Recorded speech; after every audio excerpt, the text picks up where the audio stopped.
Hello दोस्तों, कैसे हो आप सभी। आज हम तीसरा वीडियो बना रहे हैं मैट्रिसेस का, जैसा कि आप जानते हैं। और अगर आपने पहले दो वीडियो नहीं देखे हैं तो पहले डिस्क्रिप्शन में जाओ, पहले वो दो वीडियो देखो मैट्रिसेस के ऊपर, algebra of matrices, type of matrices के ऊपर। और कुछ क्वेश्चंस हमने 3.1 और 3.2 के हमने पहले दो वीडियो में कर चुके हैं और बहुत एलोबरेटिव वे में एक्सप्लेन हो रखा है। तो पहले अगर वो नहीं कर रखा तो पहले वो करो। और जैसा कि मैं आपको बार बार बता रहा हूँ कि मैट्रिसेस के अंदर कुछ ऐसे तथ्य और कुछ ऐसे फैक्ट्स हैं जो हम धीरे धीरे टाइमली बार बार आपके सामने रखेंगे, और कुछ नई नई बातें जो कि एनसीईआरटी में नहीं दे रखी हैं और कहीं ना कहीं छुपी हुई लिखी हुई हैं, वो हम निकाल निकाल के आपके सामने लाएंगे। तो आज हम उसी को टारगेट करते हुए एक्सरसाइज 3.3 में, आप अगर देखो तो आपको हेडिंग नजर आ जाएगा आपका।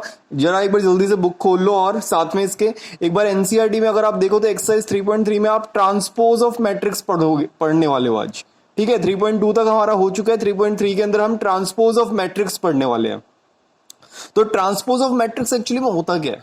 उथल पुथल कर देना है। ट्रांसपोज ऑफ मैट्रिक्स में क्या करना है? उथल पुथल कर देना है, यानी कि conversion of row to column और वाइस वर्सा, यानी कि कॉलम टू रॉ। यानी कि जो मैट्रिक्स मेरे को गिवन है ना, अब ये बताओ कैसा मैट्रिक्स है, पहले ये देख लो कौन सा है। यहाँ पे 3 तो मेरी रॉ दे रखी है और 3 कॉलम दे रखे हैं, तो ये मैट्रिक्स कैसा है? ये सर मेरा 3x3 का मैट्रिक्स है। आप जानते ही हो 3x3 का मैट्रिक्स है ना। तो ये 3x3 का मेरा मैट्रिक्स बन गया। अब ये 3x3 मैट्रिक्स के अंदर जो रॉ में लिखा हुआ है ना, इसको हम किस में कन्वर्ट कर देंगे? कॉलम में। जो भी जैसा रॉ में लिखा है इसको हम कैसे लिख देंगे? कॉलम में। जो रॉ में लिखा है उसको हमने कैसे लिख दिया? कॉलम में। और ये हो गया ट्रांसपोज ऑफ मैट्रिक्स। बड़ा आसान, कुछ भी नहीं है। ठीक है, और ट्रांसपोज ऑफ मैट्रिक्स को हम ए टी से रिप्रेजेंट करते हैं। ए टी, कई बार कई लोग कहते हैं कि ए डैश से भी रिप्रेजेंट कर देते हैं, कई लोग कहते हैं कि हम ए थीटा से रिप्रेजेंट कर सकते हैं। तो आप कैसे भी रिप्रेजेंट कर सकते हो। Representation is just a symbol of verification of that particular topic. ठीक है, to know by the name और by the symbol of that topic, है ना। हम उस पर्टिकुलर सिंबल का इसलिए हम यूज करते हैं। तो यहाँ पे हम ए टी से रिप्रेजेंट करते हैं। और कुछ किया क्या हमने क्या किया? रॉ को कॉलम में कन्वर्ट कर दिया, रॉ को कॉलम में कन्वर्ट कर दिया, रॉ को कॉलम में कन्वर्ट कर दिया। धड़ाक से एक क्वेश्चन आप कर दो, जल्दी से कर दो। ऐसे एक क्वेश्चन दे रखा है, एक मैट्रिक्स दिया हुआ है 3 4, कॉपी निकाल लो जल्दी से। 3 4 6 -1 5 3 2 6 9। जल्दी से एक बार कॉपी में लिखो, जल्दी से आंसर बताओ। और आंसर करने के बाद ही आगे बढ़ना। कोई पिक्चर नहीं देख रहे आप, कोई हिंदी टेलर फिल्म चल रही है और आप देख रहे हो आराम से बैठ के, पिक्चर नहीं देख रहे, है ना। तो कॉपी होगी तभी प्रोडक्ट निकल के आएगा ढंग से, 100% आउटपुट तभी निकल के आएगा। और ट्रांसपोज ऑफ मैट्रिक्स अगर आपने छेड़ दिया है, आपने देखना शुरू कर दिया आज का पहला टॉपिक, तो ट्रांसपोज ऑफ मैट्रिक्स के अंदर एनसीईआरटी की 3.3 एक्सरसाइज के क्वेश्चन नंबर 1 to 6 पहले कर लो, फिर उसके बाद आगे बढ़ना, क्योंकि उसके बाद फिर और अलग अलग टॉपिक शुरू होने वाले हैं आज। ठीक है, तो आपने ट्रांसपोज कर दिया होगा इसका ट्रांसपोज जब आपने किया होगा तो आपने लिखा होगा 80, और 80 के बाद क्या लिखा होगा आपने? रॉ का कॉलम में कन्वर्जन, यानी कि 3 4 6, फिर सेकंड रॉ का कॉलम में कन्वर्जन यानी कि -1 5 3, और फिर थर्ड रॉ का कन्वर्जन 2 6 और 9 हो जाएगा बिना किसी दिक्कत के। और ये कैसा मैट्रिक्स है अभी भी? ये भी 3x3 मैट्रिक्स है। और मैंने क्या निकाला अभी? Transpose of matrix. कर दो अब जल्दी से एक बार जाके, पहले 6 क्वेश्चन ये कर दो, और करने के बाद फिर आना अगले टॉपिक पे। पॉज कर दो भी वीडियो, आगे बढ़ेंगे जब ये क्वेश्चन हो जाएंगे। हम आज ये प्रण करके चलते हैं। ठीक है, तो अब इसके बाद जब सेकंड टॉपिक पे आओगे क्वेश्चन करने के बाद, तो सेकंड क्वेश्चन टॉपिक जो है वो है हमारा सिमेट्रिक मैट्रिक्स। ध्यान देना, बहुत सिंपल सी बात। अगर मैं बोल रहा हूं ए ट्रांसपोज मेरा ए के इक्वल है, क्या बोल रहा हूं? अगर मैं बोल रहा हूं ए ट्रांसपोज, आपको एक मैट्रिक्स गिवन है, उसी का जस्ट ट्रांसपोज निकाल लो। अगर वो ट्रांसपोज करने पे भी बार बार वही आ रहा है, यानी कि जैसे मैंने इसका ट्रांसपोज किया तो कुछ और आ गया, पहले जैसा तो नहीं रहा ना, ये दोनों अलग अलग मैट्रिक्स बन गए अब, है ना। देखो यहाँ पे अब पहले कॉलम रॉ में क्या लिखे हुए हैं? 1 2 3। यहाँ पहले रॉ में अब क्या लिखा हुआ है? 1 4 7। तो यहाँ पे तो ये मैट्रिक्स अलग अलग है। यहाँ पे तो मैं कह सकता हूं कि मेरा ए जो है वो नॉट इक्वल है अब ए ट्रांसपोज के। बट अगर आपके किसी केस में ए ट्रांसपोज और ए गिवन मैट्रिक्स जो है वो दोनों इक्वल हो जाएं, तो अब आप क्या बोलोगे उस केस में? जैसे अगर मैं एक एग्जांपल लेता हूं, ये मेरा एक आइडेंटिटी मैट्रिक्स है, ये मेरा कैसा मैट्रिक्स है? 2x2 का एक मेरा आइडेंटिटी मैट्रिक्स है। तो क्या एलिमेंट है? 1 0 0 1। अब इसको फिर से पलट के देखो, ये रॉ को कॉलम में लिख दिया मैंने, 1 0 को कॉलम में लिख दिया 1 0। ठीक है, फिर ये रॉ को कॉलम में लिख लिया, 0 1 था, 0 1 लिख लिया। तो सर ये जैसा पहले था वैसे ही बाद में भी निकल के आ गया। तो यानी कि अगर मैं ए ट्रांसपोज कर रहा हूं किसी एक गिवन मैट्रिक्स का और वही मैट्रिक्स दोबारा से निकल के आ रहा है तो वो कैसा मैट्रिक्स है आपका? खुल के बोलेंगे हम, सिमेट्रिक मैट्रिक्स है वो। कैसा मैट्रिक्स है? सिमेट्रिक मैट्रिक्स है। ठीक है, इसके बाद हम बात करते हैं स्क्यू सिमेट्रिक मैट्रिसेस की। अब अगर सिमेट्रिक मैट्रिक्स के अंदर आप देखो तो 3.3 में ही इन्हीं 6 क्वेश्चन के बाद अगला क्वेश्चन जो होगा वो आपका सिमेट्रिक मैट्रिक्स होगा। झट से पहले उसे कर लो, झट से कर लो, आगे बढ़ने से पहले इसे कर लो। ठीक है, कंसेप्ट क्लियर हो जाएगा।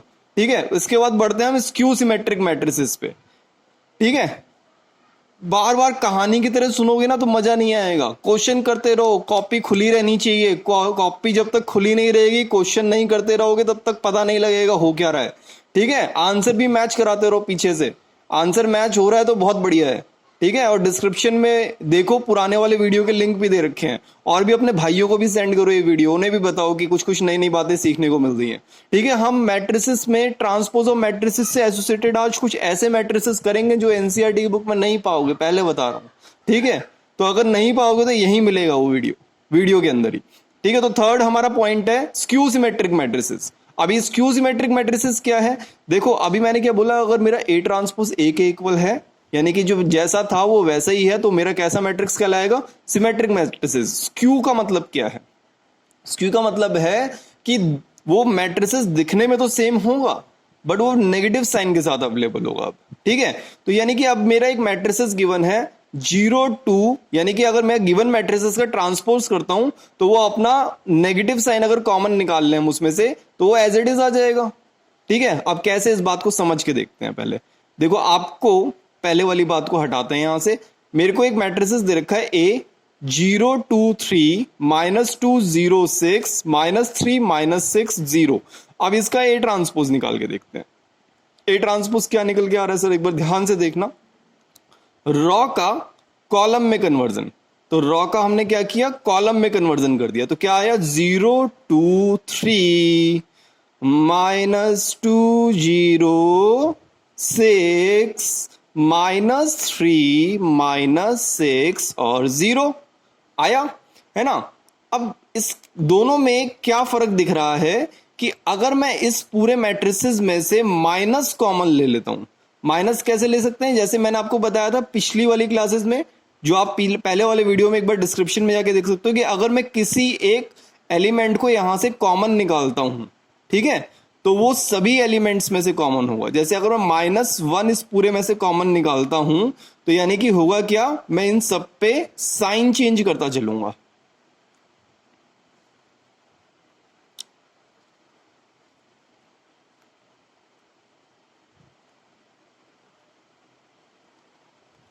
बात समझ में आ रही है? पकड़ में आ रही है? अब देखो, अगर मैं वापस से पूरे ऊपर वाले स्टेप पे जाना चाहूं तो -1 से अगर मैं इस मैट्रिसेस को मल्टीप्लाई करता हूं तो मेरा ऊपर वाले आ जाएगा। देखो, -0 फिर 2 फिर 3 फिर उसके बाद -2 फिर 0 फिर 6 फिर -3 फिर -6 फिर 0, ऊपर वाले आ रहा है। यानी कि माइनस का साइन हम इस तरीके से कॉमन निकाल सकते हैं कि आप -1 कॉमन निकाल के जिसके जैसे साइन दे रखे हैं उसके अपोजिट साइन आप लिख दो। ठीक है, अब अगर देखा जाए तो क्या ये जो अभी आंसर आपका आया ये आपके गिवन मैट्रिसेस की जैसा नहीं है? जरा एक बार ध्यान से गौर फरमाना, बिल्कुल ध्यान से। 0 -2 -3 0 -2 -3 2 0 -6 2 0 -6 3 6 0 3 6 0, बिल्कुल सही है। यानी कि सिर्फ एक माइनस का साइन बाहर निकाला हमने और ये तो पूरा का पूरा अपना गिवन मैट्रिसेस ही है। तो यानी कि अगर मैं इस माइनस के साइन को उठा के इधर ले आऊं, किधर ले आऊं? लेफ्ट साइड में ले आऊं, तो लेफ्ट साइड में मेरा ए ट्रांसपोज लिखा हुआ था, तो माइनस ऑफ ए ट्रांसपोज किसके इक्वल आ जाएगा? ए के। तो यही तो हम पढ़ रहे हैं। अगर ए जो है मेरा माइनस ऑफ ए ट्रांसपोज के इक्वल हो जाए तो ये कैसा मैट्रिसेस कहलाएगा? आपका स्क्यू सिमेट्रिक मैट्रिसेस। ठीक है, तो यहां तक क्लियर है बात? यहां तक कंसेप्ट जो है वो यही है, और ये हमारा स्क्यू सिमेट्रिक मैट्रिसेस है। और अब जैसा कि बोला था कि कुछ नया भी पढ़ेंगे, तो कुछ नया जो है वो है क्या? अब एक और कंसेप्ट है ऑर्थोगोनल मैट्रिसेस का। ठीक है, ऑर्थोगोनल का मतलब क्या है कि जब भी मैं इन दो मैट्रिसेस को मल्टीप्लाई करूंगा, ठीक है, ऑर्थो मीन्स वो ऑर्थोलॉजिस्ट होते हैं ना, जो हड्डियों के डॉक्टर होते हैं, ऐसा कुछ नहीं, यहां पे वो सब बात नहीं हो रही है। अगर मैं क्या कह रहा हूं कि अगर मैं अगर मैं किसी एक मैट्रिसेस को उसी के ट्रांसपोज से मल्टीप्लाई कर दूं तो मेरा आइडेंटिटी मैट्रिक्स आ जाए। मतलब एक ऐसी सिचुएशन जब मैं एक गिवन मैट्रिसेस को उसी के ट्रांसपोज से मल्टीप्लाई कर दूं और अगर मेरा आंसर में आइडेंटिटी मैट्रिसेस आ जाए तो कैसे मैट्रिसेस होंगे, वो ऑर्थोगोनल मैट्रिसेस होंगे। ठीक है, अब मैं आपको एक क्वेश्चन देता हूं और आप उसे चेक करके बताना कि आपका आंसर जो है वो ऑर्थोगोनल मैट्रिसेस आ भी रहा है कि नहीं आ रहा है। तो एक क्वेश्चन तो ये ले लो सिंपल वाला कि आप चेक करके देखना 1001 एक मैट्रिसेस को इसी के ट्रांसपोज से मल्टीप्लाई करना, चेक करना आइडेंटिटी मैट्रिक्स आ रहा है कि नहीं आ रहा। और दूसरा एक और भी छोटा ही क्वेश्चन लेंगे 2, -3, 4 और 1, चेक करना कि इसको जब इसके ट्रांसपोज से मल्टीप्लाई करोगे तो आइडेंटिटी मैट्रिक्स आ रहा है कि नहीं आ रहा। और जो भी आंसर आएगा उसको एक बार आप मेरे को डिस्क्रिप्शन बॉक्स में कमेंट बॉक्स में एक बार लिख के बता देना। ठीक है, आगे बढ़ते हैं, अगले टॉपिक पे आते हैं। अगला टॉपिक है हमारा हर्मेशियन मैट्रिस। अब हर्मेशियन मैट्रिसेस है क्या? हर्मेशियन मैट्रिसेस क्या है कि अगर मैं किसी एक मैट्रिसेस का ट्रांसपोज कर दूं, यानी कि एक गिवन मैट्रिसेस था उसका मैं ट्रांसपोज कर दूं तो मेरा हर्मेशियन मैट्रिसेस कहलाएगा। बट ये मैट्रिसेस वो मैट्रिसेस होंगे जो कि complex matrices, complex square matrices की फॉर्म में होंगे। ये कॉम्प्लेक्स स्क्वायर मैट्रिसेस की फॉर्म में होंगे। यानी कि यहां पे अगर मैं देखूं तो जब मैं आपको पिछली क्लास में मैंने आपको पिछली वीडियो में बताया था कि कॉम्प्लेक्स मैट्रिसेस कौन से मैट्रिसेस होते हैं जिसके अंदर आइटा आ जाता है ना। मगर हर्मेशियन मैट्रिसेस की एक खास बात है कि जब मैं गिवन मैट्रिसेस का ट्रांसपोज करूं या फिर गिवन मैट्रिसेस ही लिखा रहने दूं, इसके डायगोनल पे हमेशा रियल वैल्यूज होंगी।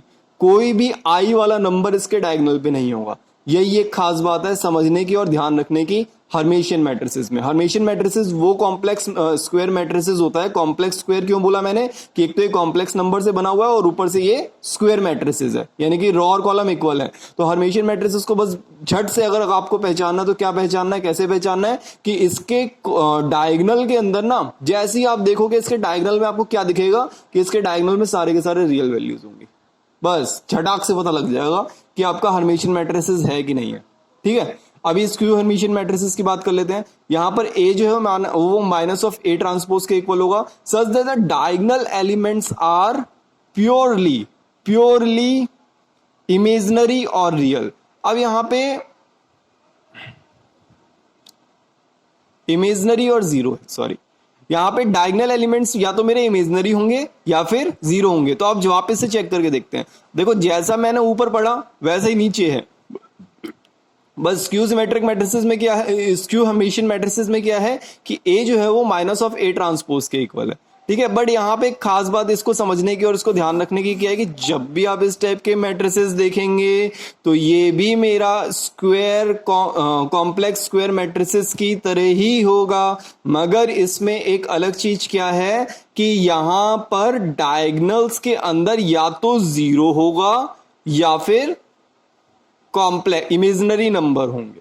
ठीक है, कॉम्प्लेक्स नंबर जैसे आइटा वाले नंबर्स होंगे। ठीक है, वहां पर क्या था, वहां स्ट्रिक्टली बोल दिया कि भाई डायगोनल पे रियल नंबर्स होंगे। यहां पे क्या बोल रहे हैं, स्ट्रिक्टली कह रहे हैं या तो जीरो रखो या फिर आइटा वाले नंबर्स को रखो। ठीक है, समझ गए इतना? तो ये मेरे कुछ आज मैंने और 6 टाइप के मैट्रिसेस बताए हैं। आगे वाली क्लासेस में और कुछ मैट्रिसेस की प्रॉपर्टीज को डिस्कस करेंगे और कुछ नए टॉपिक्स पढ़ेंगे। तब तक के लिए ध्यान रखो अपना, घर में रहो, सुरक्षित रहो। ठीक है, ओके, बाय, टाटा।